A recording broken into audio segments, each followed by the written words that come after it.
साथियों, हमें आज से ही माता सीता को ढूंढने का अभियान शुरू करना होगा। वैसे तो हमें दक्षिण दिशा के ही संकेत मिले हैं, परंतु रावण जैसे छल करने वाले राक्षस पर हम विश्वास नहीं कर सकते। इसलिए हम चारों दिशाओं में माता सीता को खोजेंगे और इसके लिए हमें चारों दिशाओं में वानरों की छोटी छोटी टुकड़ियां भेजनी होगी। महाबली मैन। जी महाराज। द्विविद, गवय और अंगद, तुम सब एक एक टुकड़ी लेकर पूर्व पश्चिम उत्तर दक्षिण दिशा की ओर जाओगे। विंध्य के घने वनों में ढूंढोगे।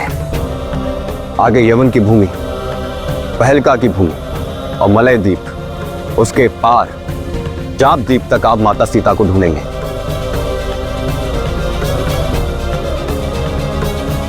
किंतु स्मरण रहेगा वह, प्रभास क्षेत्र से सोमनाथ से आगे समुद्र पार करने की आवश्यकता नहीं है आपको। जहां सुदूर के द्वीप निर्जन हिम से आच्छादित रहते हैं, वहां जो भी गया है लौट कर नहीं आया। जी महाराज। मयंक, तुम पश्चिम की ओर जाओगे। सिंधु पार करके गांधार से गुजरते हुए उन रेगिस्तानों तक जाकर माता सीता को ढूंढना है जहां रेतीले तूफान चलते हैं। किंतु स्मरण रहे, वहां पर जाने वाली टुकड़ी अपने साथ पर्याप्त मात्रा में जल लेकर जाए। जी महाराज।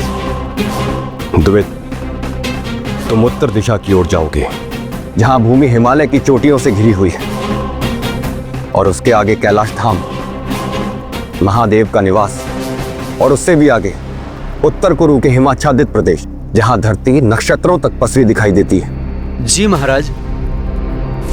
अंगद, तुम दक्षिण की ओर महासागर तक जाओगे। उसके पार कहीं सोने की लंका है जहां रावण वास करता है। उस ओर समुद्र में अनेक आश्चर्यजनक द्वीप है। अतः सदैव सतर्क और सजग होकर ही आगे बढ़ना, क्योंकि हमें सबसे अधिक अपेक्षा दक्षिण दिशा की ओर से ही है।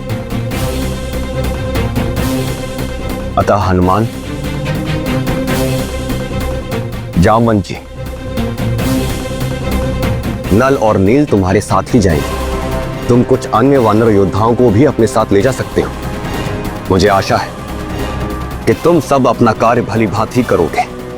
हाँ महाराज, ऐसा ही हो। किंतु हम अधिक समय तक प्रतीक्षा नहीं कर सकते, इसलिए स्मरण रहे, तुम्हारे पास माता सीता को ढूंढने के लिए मात्र 1 माह ही है। पूर्ण शक्ति के साथ इस कार्य को करना है। 1 माह के भीतर लौटकर अपने समाचार देना है।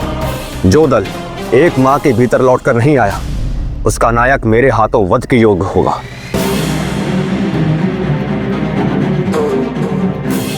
फिर वो कोई भी हो।